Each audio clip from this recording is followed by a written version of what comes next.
राज्यात सध्या विधानसभा निवडणुकीचं वारं वाहू लागलं आहे। सध्या अस्तित्वात असलेल्या विधानसभेचा कार्यकाळ 26 नोव्हेंबरला संपणार आहे। विधानसभेची मुदत संपण्याआधी किंवा त्या तारखेच्या दुसऱ्या दिवशी नवी विधानसभा अस्तित्वात येणं गरजेचं असतं। या नियमानुसार महाराष्ट्रात दिवाळीपूर्वी किंवा ऑक्टोबरच्या तिसऱ्या आठवड्यात नवीन विधानसभा अस्तित्वात येणे आवश्यक आहे। त्यामुळे त्या 2-3 महिन्यात विधानसभेची निवडणूक होऊ शकते। महाविकास आघाडी विरुद्ध महायुती असं चित्र विधानसभेवेळी महाराष्ट्रात पाहायला मिळेल। परंतु यंदा विधानसभेला महायुतीपेक्षा महाविकास आघाडीचं पारडं जड दिसत आहे। यामागचं सर्वात मोठं कारण म्हणजे लोकसभेला महाराष्ट्रातील जनतेने महाविकास आघाडीच्या बाजूने दिलेला कौल। यामुळे महाविकास आघाडीतील मित्रपक्ष त्यातही राष्ट्रवादी काँग्रेस शरदचंद्र पवार गटाचा आत्मविश्वास दुप्पटीने वाढलाय।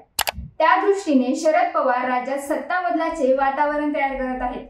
शरद पवारांनी नुकताच महाविकास आघाडीला विधानसभेत 225 जागा मिळतील असा विश्वासही व्यक्त केलाय। पण मुळात शरद पवार कोणत्या बेसिसवर इतका मोठा दावा करतात? राष्ट्रवादी शरद पवार पक्षाची राज्यातील सद्यस्थिती काय आहे? त्यांची ताकद आणि त्यांच्या कमकुवत बाजू कोणत्या आहेत? आणि आगामी विधानसभा निवडणुकीत काय होऊ शकतं याबद्दल आपण या व्हिडिओत सविस्तर माहिती घेणार आहोत। या व्हिडिओची सुरुवात करूया 2019च्या विधानसभा निवडणुकीतील कामगिरीपासून। मागील विधानसभा निवडणुकीत आपण 145 ची मॅजिक फिगर गाठू असा विश्वास भाजपाला होता। पण 2014 मध्ये 122 जागा मिळवणाऱ्या भाजपाने 2019ला केवळ 105 जागा मिळवल्या, तर शिवसेनेने 56, काँग्रेसने 44 जागा मिळवल्या। मात्र या विधानसभेत राष्ट्रवादीची कामगिरी कानामागून आला आणि तिखट झाला अशी होती। राष्ट्रवादीने काटेकी टक्कर देत 54 जागा जिंकल्या। 2014च्या तुलनेत 2019 मध्ये राष्ट्रवादीला 13 अतिरिक्त जागा मिळाल्या। राष्ट्रवादीचे सर्वेसर्वा शरद पवार, अजित पवार, जयंत पाटील, सुप्रिया सुळे यांच्या शर्थीच्या प्रयत्नांमुळे राष्ट्रवादीची मागील विधानसभा निवडणुकीतील कामगिरी दमदार राहिली। महायुतीचे सरकार स्थापन होईल असे वाटत असताना शरद पवारांनी डाव टाकला आणि महाविकास आघाडीचे सरकार अस्तित्वात आलं। एकनाथ शिंदे यांच्या बंडानंतर हे सरकार गेलं आणि पुढे अजित पवारांनी देखील बंडाचं निशाण फडकावत महायुतीत सामील होण्याचा निर्णय घेतला। शरद पवारांचं वय झालंय, त्यांनी राष्ट्रवादीला तरुणांच्या हाती सोपवावं अशी टीका करत अजित पवारांनी सर्व सूत्र आपल्या हाती घेण्याचा प्रयत्न केला। यात त्यांना काही अर्थाने यश देखील आलं। पुढे अजित पवारांनी स्वतःची वेगळी चूल मांडण्याचा निर्णय घेतला आणि पक्षाचं नाव व निवडणूक चिन्हावरच दावा ठोकला। राष्ट्रवादीचे कर्ते धर्ते शरद पवारांना अजित पवारांच्या बंडामुळे मोठा धक्का बसला। मात्र इतक्या सहज पराभव स्वीकारतील ते शरद पवार कसले? या कठीण काळात संघर्षाचा बाणा दाखवत त्यांनी खिंड लढवली। ही लढाई सुरू असताना या दरम्यान लोकसभेचे बिगुल वाजले आणि निवडणूक आयोगाने राष्ट्रवादी हे नाव आणि राष्ट्रवादीची ओळख असलेले पक्षचिन्ह घड्याळ अजित पवार गटाला देऊ केले। शरद पवारांसाठी हा मोठा धक्का होता, कारण आता त्यांना नव्याने सुरुवात करावी लागणार होती। शरद पवार तुतारी या निवडणूक चिन्हासह 2024च्या लोकसभेत उतरले। आपल्या बुद्धिचातुर्याच्या आणि राजकारणातील अनुभवाच्या जोरावर त्यांनी मोजकेच पण तगडे उमेदवार मैदानात उतरवले। तब्येत साथ देत नसतानाही गावोगावी दौरे केले। यावेळी पहिल्यांदाच स्वबळावर लोकसभा लढवणारे अजित पवारही जोरदार तयारी करत होते। शिरूर आणि बारामती लोकसभा मतदारसंघात शरद पवार आणि अजित पवार अशी थेट लढतही झाली। स्वतः प्रत्येक मतदारसंघात जाऊन अजितदादांनी प्रचार केला।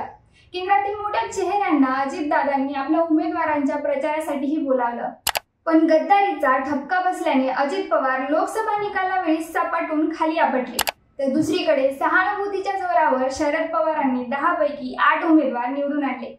लोकसभेत गेम चेंजर ठरलेल्या शरद पवारांनी आता विधानसभेच्या मोर्चेबांधणीला सुरुवात केली। विधानसभेत राष्ट्रवादी शरद पवार पक्षाच्या वाट्याला नेमके किती जागा येतील हे अद्याप सुनिश्चित झालेले नाही। तरीही आतापर्यंत शरद पवारांनी 2 तरुण चेहऱ्यांची घोषणा केली। तासगाव कवठे महांकाळ विधानसभा मतदारसंघातून रोहित पाटील आणि अहमदनगरमधील अकोले मतदारसंघातून अमित भांगरे या तरुण उमेदवारांना मैदानात उतरवले। त्यामुळे शरद पवार यंदा नव्या स्ट्रॅटेजीसह विधानसभा लढवणार असल्याचं स्पष्ट झालंय। या व्यतिरिक्त गेल्या 50 वर्षांपेक्षा अधिकचं सक्रिय राजकारण, लोकमताचा अंदाज ओळखण्याची हातोटी, फीडबॅक घेण्याची ग्राउंडची यंत्रणा, पक्षफुटीमुळे जनतेतील सहानुभूतीची लाट हे फॅक्टर्स विधानसभेला शरद पवारांच्या राष्ट्रवादीच्या पथ्यावर पडताना दिसू शकतात। तसेच नकळतपणे भाजपा नेत्यांची टीका ही राष्ट्रवादीसाठी फायद्याची ठरताना दिसते। भाजपातील वरिष्ठ नेते शरद पवारांवर सातत्याने पातळी सोडून टीका करत आहेत, परंतु जनतेला ही टीका रुचत नसल्याचे भाजपाचा मतदार वर्ग शरद पवारांच्या बाजूने वळताना दिसतोय। पण असे असले तरीही शरद पवारांच्या राष्ट्रवादीच्या काही कमकुवत बाजूही त्यांना खाली खेचू शकतात। शरद पवारांची ताकद असलेले ज्येष्ठ नेते अजित पवारांबरोबर गेले। प्रफुल्ल पटेल, छगन भुजबळ, हसन मुश्रीफ आदींनी साथ सोडल्यामुळे शरद पवारांच्या पक्षाला कुशल मनुष्यबळाची कमतरता भासेल। तसेच राष्ट्रवादीत उरल्या सुरलेल्या नेत्यांमध्येही गटबाजी पाहायला मिळते। अनुभवी जयंत पाटील आणि नवखे रोहित पवार यांचा सुप्त संघर्ष सुरू आहे। याचा फटका कुठे ना कुठे पक्षाला बसू शकतो। याशिवाय शरद पवारांच्या पक्षाची ताकद 2-3 जिल्ह्यांपुरतीच मर्यादित आहे। त्यामुळे देवेंद्र फडणवीसांसारख्या कट्टर प्रतिस्पर्ध्यापुढे महाराष्ट्र व्यापी नसलेला राष्ट्रवादी पक्ष दुबळा सिद्ध होऊ शकतो।